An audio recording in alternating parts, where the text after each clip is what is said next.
আমি এখন গ্রামীণ ফোন সেন্টারের কাস্টমার কেয়ার সেন্টারে।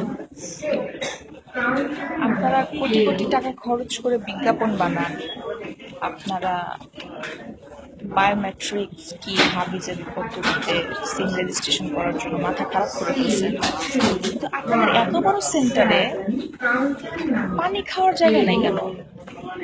একটা একটা পানির কিছু নাই এখানে। 350 মতো মানুষ, কমপক্ষে কমপক্ষে 350 মানুষ। হ্যাঁ, আপনারা একটা ফিল্টার রাখতে পারেন না পানি খাওয়ানোর জন্য? এবং লাস্ট 4 দিন আমি আসার পরেও এখন পর্যন্ত আমি আমি জানি না এখনো সার্ভার ডাউন কিনা। কল লিস্ট ওঠাতে চাচ্ছি, আমি পাচ্ছি না। বায়োমেট্রিক্স কি কি হাবিজের পদ্ধতিতে সিম রেজিস্ট্রেশন করতে বলছেন আপনারা, সেটা করছি।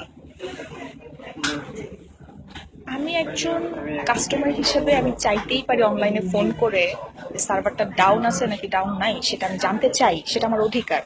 যদি সেই অধিকার আপনারা ঠিকঠাক রাখতে না পারেন, তাহলে কিসের জন্য কোটি কোটি টাকা খরচ করে এসব বিজ্ঞাপন বানান আপনারা?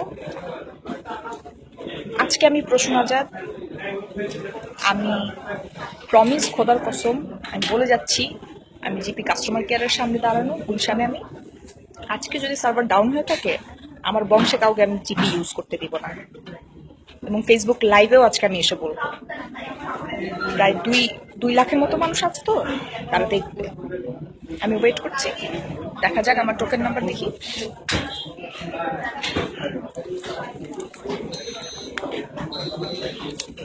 টোকেন নাম্বার হচ্ছে 399।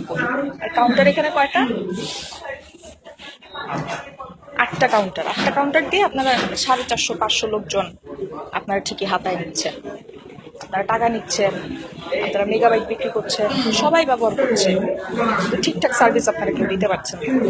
3 দিন আসার পর আমি শিওর না যে আমি কল লিস্ট করতে পারবো কিনা। Server down. সার্ভার কি রকম সার্ভার আপনারা ইউজ করেন?